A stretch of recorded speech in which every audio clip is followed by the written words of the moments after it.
Irgendwie scheinen hier alle ein bisschen überfordert zu sein, dass wir hier sind. Also wir warten jetzt mal und hoffen, dass jemand kommt mit einem Container. Dieser Prozess ist eine absolute Vollkatastrophe. Scheiß Auto. Guten Morgen und willkommen zu einer neuen Folge mit uns, mit Neuland Stories. Wir wissen noch nicht so genau, wann die Folge online geht, aber vermutlich auf jeden Fall im neuen Jahr. Deshalb frohes neues Jahr und wir hoffen, ihr habt es gut gestartet. Wir haben den 20. Dezember, glaube ich. Ungefähr 21 Tage bis zum Abflug nach Kolumbien.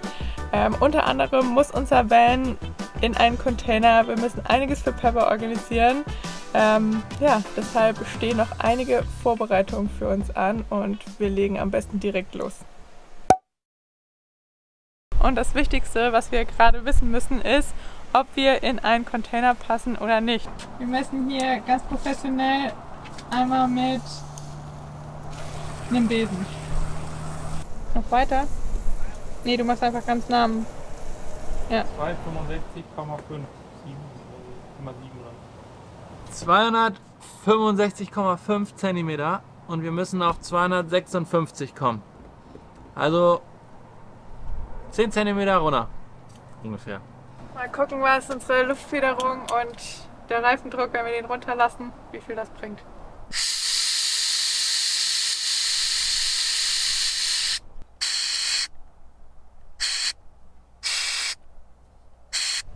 $10 cm waren das natürlich nicht, aber wir nehmen ja alles, was hilft. Und jetzt lassen wir Luft aus den Reifen.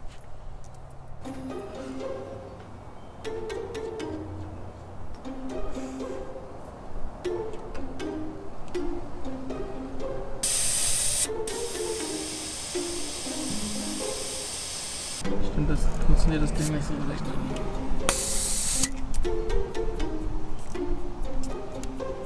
Das hält halt nicht. Warum?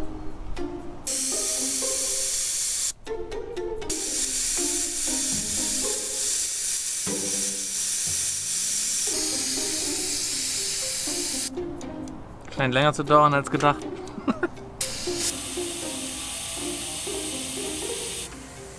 So. Das sieht nicht gesund aus. Sieht platt da drüber aus, die Nummer. Das sieht nicht gesund aus. Aber der soll ja auch in Container. Kann man dann im Container die wieder hochlassen? Nee, ne? Theoretisch. Dann ist mehr Platz, aber so viel auch wieder nicht. Machen wir ehrlich, wenn es nicht passt. Gucken. Ich glaube, das waren noch nicht 10 cm, ehrlich gesagt. 2,59. 2,59? Ja. Also brauchen wir noch 3 cm. Besser 4. Wie wir es drehen und wenden. Das hier, ne? Ja. Also, wir versuchen jetzt mal unseren kleinen Bildunfallsschaden hier zu beheben, indem wir heißes Wasser übers Plastik kippen und gucken, ob es schon von alleine wieder sich in Form bringt oder sonst ein bisschen gegendrücken. Und wenn das nicht klappt, benutzen wir mal so einen Heißluftföhn. Aber erstmal Wasser.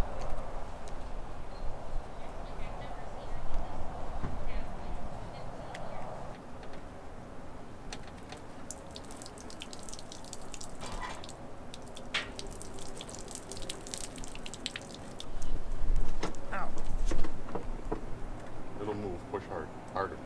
Bingo. Au! It smells burnt though. It's okay. Just don't hold it too much.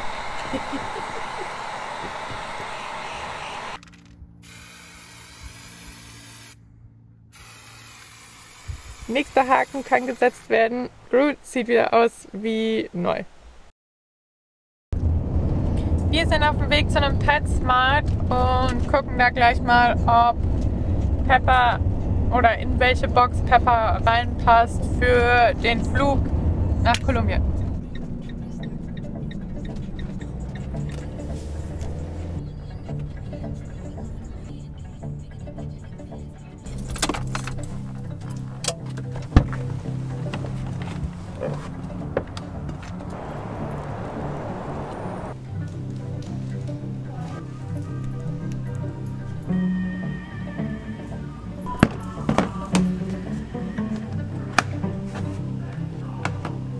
größeren hatten wir letztes Mal auch.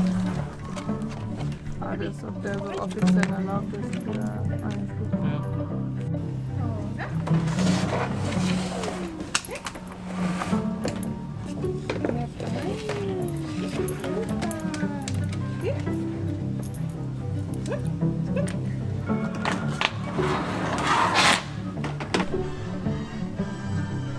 Also, obwohl es eine Größe kleiner ist, wie die wir hatten von Deutschland nach Kanada, meinte die Frau gerade, dass es eigentlich ganz gut aussieht, dass sie da reinpasst, weil sie jetzt nicht der größte Hund ist und sehr wendig ist.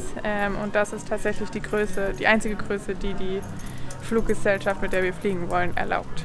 Also kaufen wir es jetzt mal. Wir können es aber auch wieder zurückgeben, falls es nicht passt. Und dann gucken wir mal, was sie antworten. Und noch Leckerlis? Ja, müssen wir mal ins Auto haben.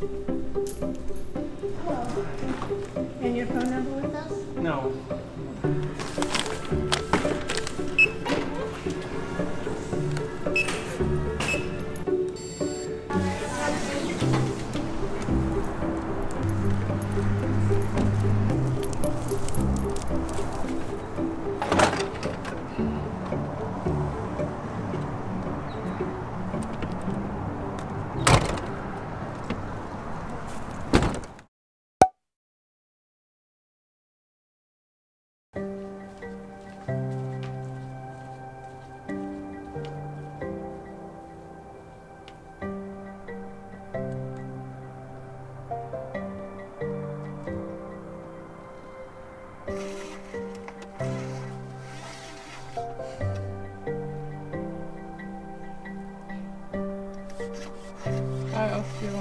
Ja, reicht.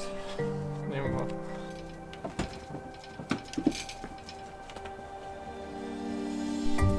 wir. Und damit geht's los.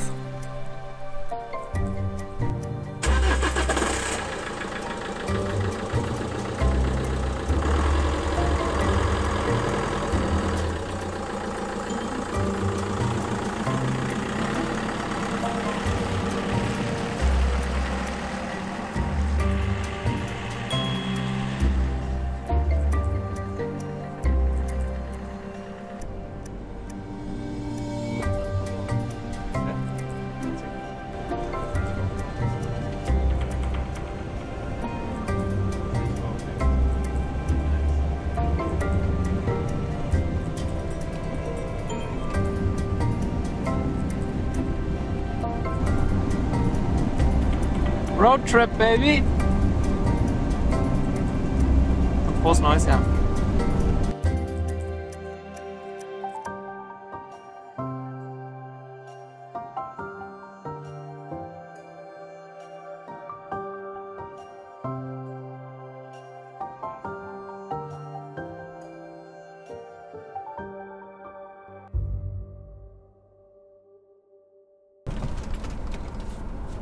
Ein Zwischenstopp beim Kaffeehändler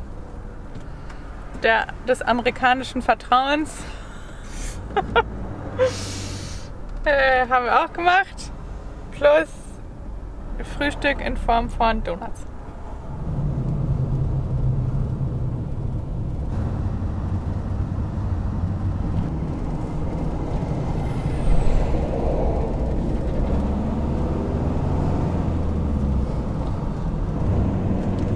Hälfte haben wir geschafft. Wir sind jetzt so knapp 3,5 Stunden unterwegs und müssen gleich erstmal nochmal tanken, natürlich.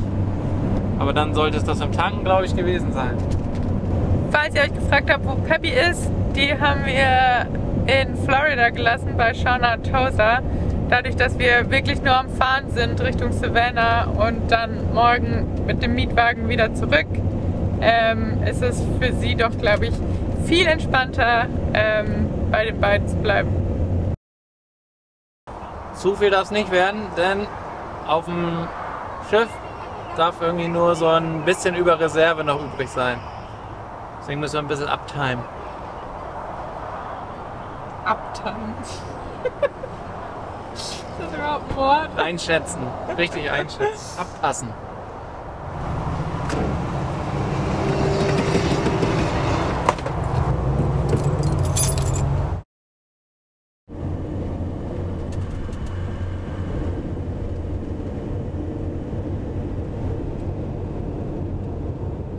So schnell ist der Tag auch schon wieder vorbei, den wir den ganzen Tag im Auto verbracht haben. Oder So im Van. schnell. So schnell, ja. Für euch ist es super schnell vorbei.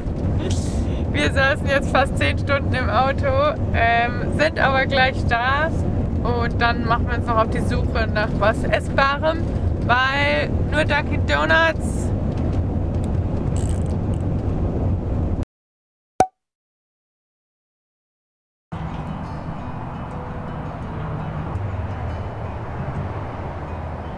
Guten Morgen. Wir haben halbwegs gut geschlafen, wie immer auf unserem altbekannten Cracker Barrel.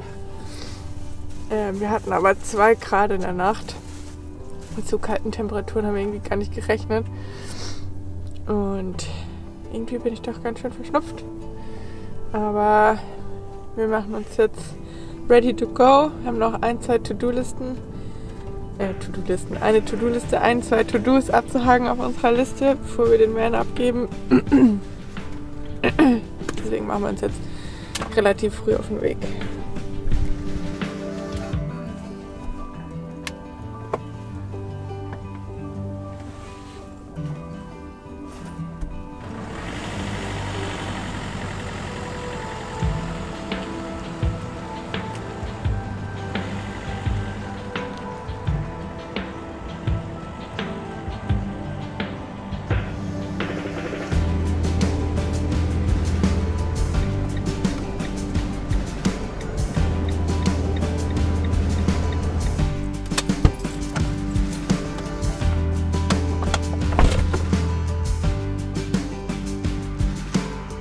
Erster Stopp, Home Depot. Wir brauchen nämlich noch Öl für potenzielle Ölwechsel in Südamerika. Und weil wir wissen, dass es hier das gibt, nehmen wir es notfallshalber mal mit.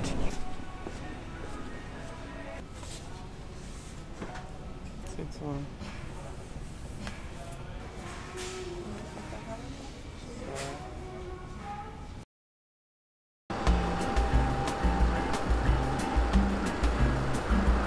Nächster Stopp. Auto sauber machen. Keiner will ein dreckiges Auto haben.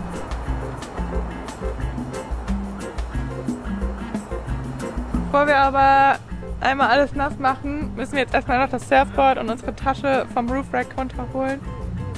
Und die kommen dann ins Auto. Weil das passt auf jeden Fall nicht in den Container. Und wie nervös bist du, dass das Roof Rack überhaupt reinpasst? Ziemlich nervös. So ziemlich der kritischste Punkt von allem, ob wir überhaupt in den Container passen. Aber es hieß, wir sollen erstmal abwarten.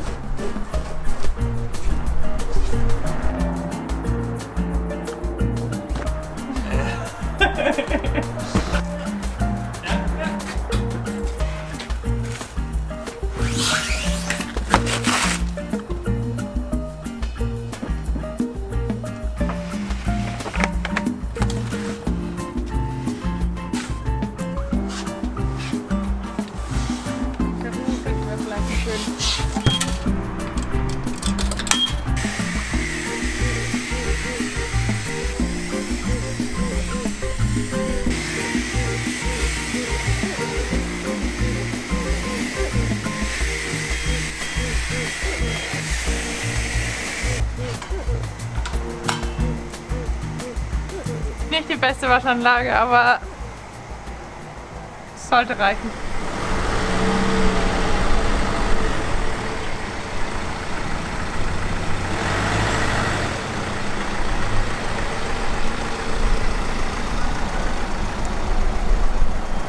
Van ist aufgeräumt und sauber. Wir haben unser Öl und jetzt haben wir noch einen Stopp, bevor es zur Abgabe geht, und zwar müssen wir jetzt noch ein Mietauto abholen.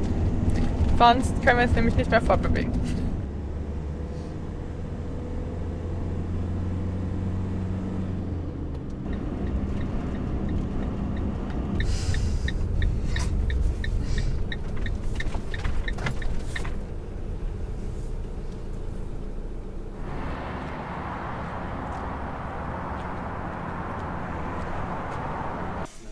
Off the phone, she'll get you right outside the rest of the way. She'll do the payment out there, she'll get some initials, and then all will be all set.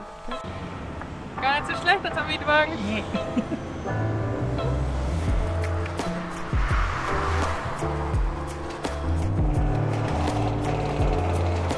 Endlich mal ein Vorteil, dass man verheiratet ist. Okay. Man muss keinen zusätzlichen Fahrer anmelden.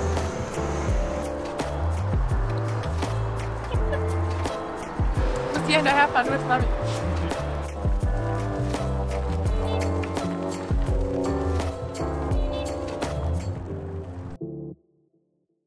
Das war die letzte Fahrt. Wir sind angekommen und es geht auf jeden Fall richtig gut los, denn irgendwie scheinen hier alle ein bisschen überfordert zu sein, dass wir hier sind. Noch sind wir nicht nervös, aber es ging halt los mit, okay, passt, ihr könnt das Auto hier lassen, Schlüssel da lassen und wir machen den Rest, aber wir wollen sehen, wie das Ding in den Container, wie das da drin landet.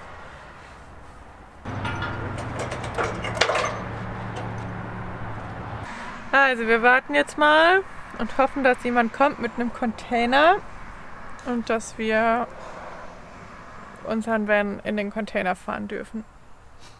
Gerade ist davon ausgegangen worden, dass jemand anders den reinfährt, dass wir einfach das Auto hier lassen, aber das würden wir nur sehr ungerne. Nicht nur ungern, das machen wir nicht.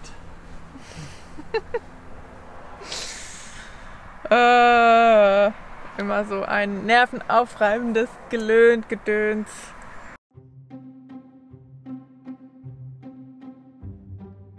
Basti ist in seinen Arbeitshoodie geschlüpft. Denn Roof Rack muss ab. alles vorher messen hat nichts genützt. Die Jungs meinen hier, es muss runter. Es würde nicht reinpassen. Und sie würden die Luft nicht rauslassen.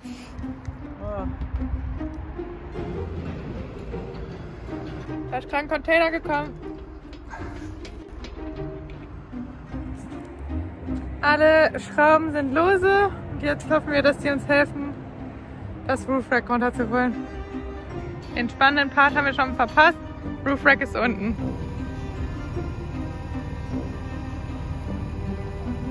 Da steht er wieder, ganz nackig, ohne Roof Rack. Muss an einen Pulli tauschen. Jetzt ging's so schnell alles. Oder geht's? Wobei der jetzt natürlich noch nicht drin ist. Wir hatten alles so gut abgemessen und hatten gehofft wirklich, dass mit Roof Rack reingeht, damit es für Basti einfach entspannter ist auch. Aber es sollte nicht sein. Es sollte der anstrengende Weg werden mit Roof Rack abbauen.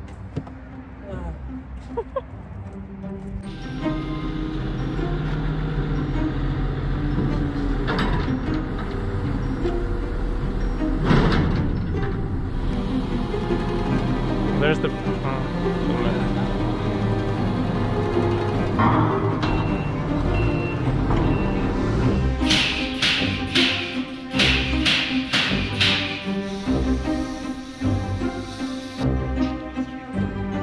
Make sure you go in that hole.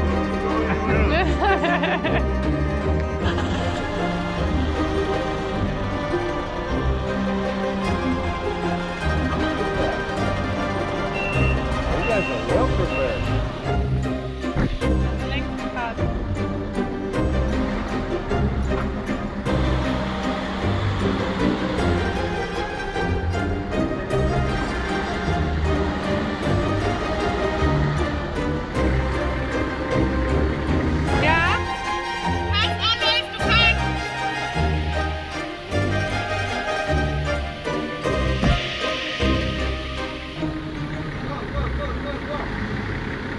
Can we take it back out and put the roof rack on? Gut, perfekt. Das Roof Rack hätte locker reingepasst. Ja.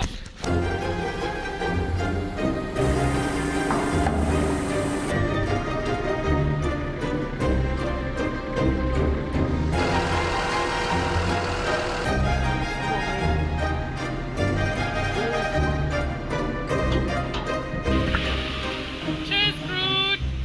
Bye, bye.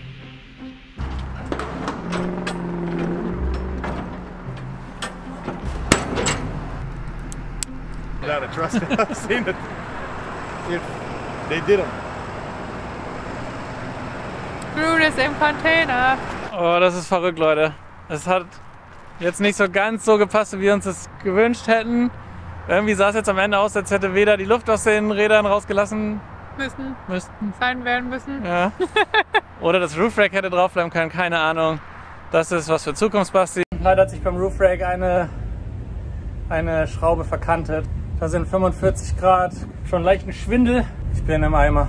Nicht die richtige Temperatur für sowas. Mit meinem super Spanisch, das nicht vorhanden ist. Das lernen wir jetzt. Darauf bereiten wir uns. Wir konnten ja eben schon ein bisschen üben, denn die Jungs haben auch nur Spanisch gesprochen. Abajo und so. Ja, sehr gut. Gut, dass ich das mache in Kolumbien. Und jetzt haben wir nur noch den kleinen weißen Sportflitzer für heute. Ein Upgrade haben wir gekriegt. Wir dachten, wir kriegen ein kleineres. Hat einmal die Chance, schnell zu fahren, ey. Basti hat ein schnelles Auto.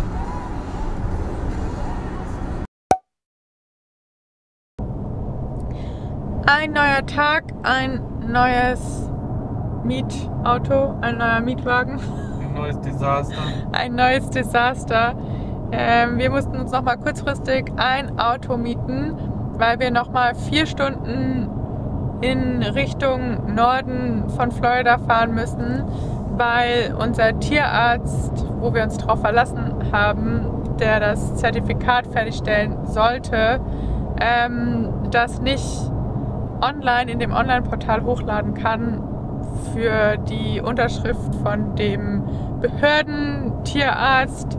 Alles super kompliziert, das ist eine super lange Story, um das jetzt hier kurz zu erzählen, ist ein bisschen schwer, aber Ende der Geschichte ist, wir müssen da jetzt selbst hinfahren, weil ja, der Tierarzt, wo wir waren, das nicht machen konnte und uns die Zeit davon gelaufen wäre, das jetzt noch per Post dahin zu schicken und darauf zu warten, dass wir das zurückbekommen.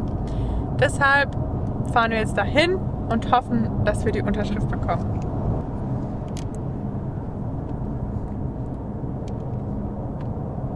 Wir haben heute übrigens Montag, deshalb... Morgen geht unser Flug. Ja, und morgen geht unser Flug. Und wir sind jetzt auf Verdacht losgefahren Richtung der Behörde, weil wir konnten da niemanden erreichen. Es ist Wochenende, aber zusätzlich kann man da bei der Behörde sowieso fast niemanden erreichen, telefonisch. Deshalb haben wir denen eine E-Mail geschickt, haben alles erklärt, was schiefgelaufen ist mit dem Tierarzt und hoffen jetzt darauf, dass die uns bald antworten. Eigentlich ist das die absolut letzte Option, die wir haben, um dieses finale Dokument unterschrieben zu bekommen. Und wenn wir das nicht bekommen, können wir nicht fliegen. Weil dann kriegen wir Peppy in Kolumbien am Flughafen nicht zurück. Oder wir können gar nicht einchecken. Ja, ich weiß gar nicht, irgendwie sind wir ganz schön noch optimistisch. Aber wenn die jetzt sagen, wir können nicht reinkommen und die uns nicht die Unterschrift geben, müssen wir uns irgendwas überlegen. Dann, ja, keine Ahnung. Scheiß Schlüssel nicht raus. Sollten wir schon parken?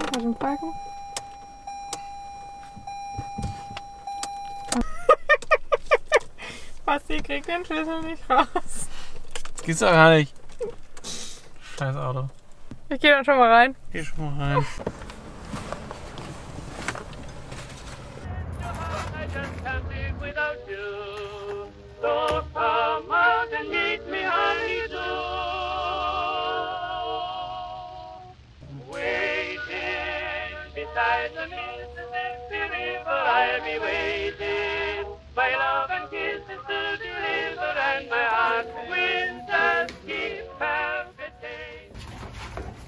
Überall noch mal gucken. Geschafft. Wir können nach Kolumbien fliegen.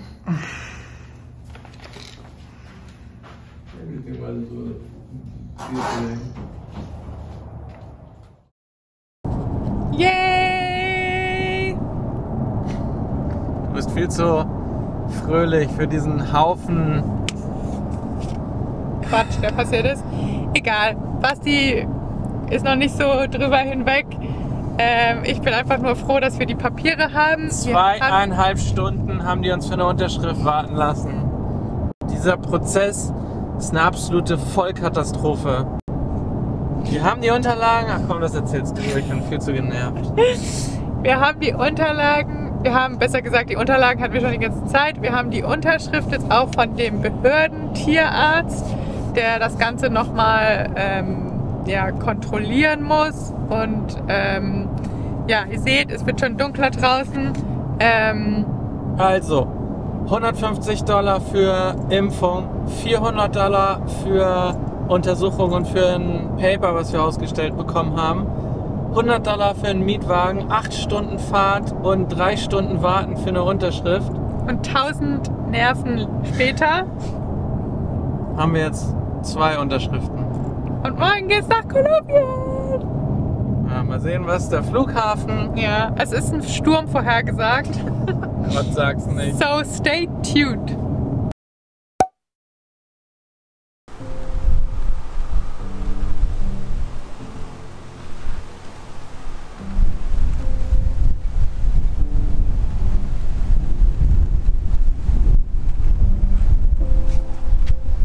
Der letzte Morgen in Nordamerika ist angebrochen.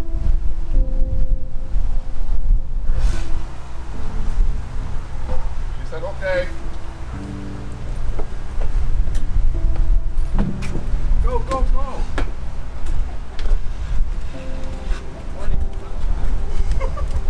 Or is this freedom?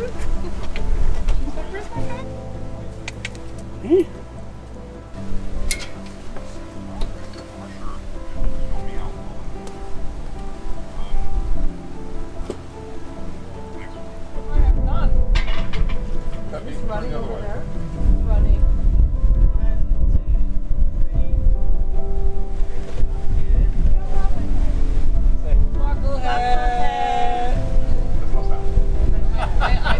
I know. It's all squishy. Behind me, Lisa. Where's Lisa? We have no fair there. That one. I did that all the time. I know. I don't know if anybody noticed, but the VCC one. We do. Yes. Me too. Yes. I said to Jamie, I'm really happy you guys didn't die.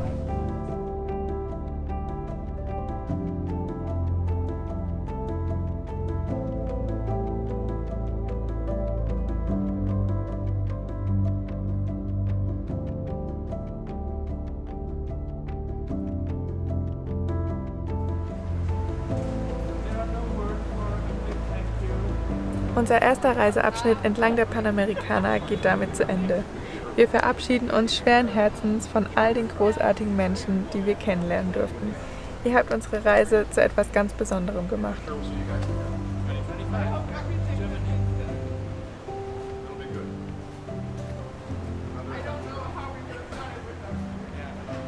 Find a way, you're fine. You would have found some other Canadians that would help you. Yeah, they're there, here and there, you know. Letzten Endes mussten wir unseren ursprünglichen Reiseplan ganz schön abändern und einiges auslassen. Aber egal. Wir freuen uns nun auf das neue bevorstehende Abenteuer. Abonniert den Kanal, um unsere Reise durch Südamerika weiter zu begleiten. Wir sehen uns in Kolumbien.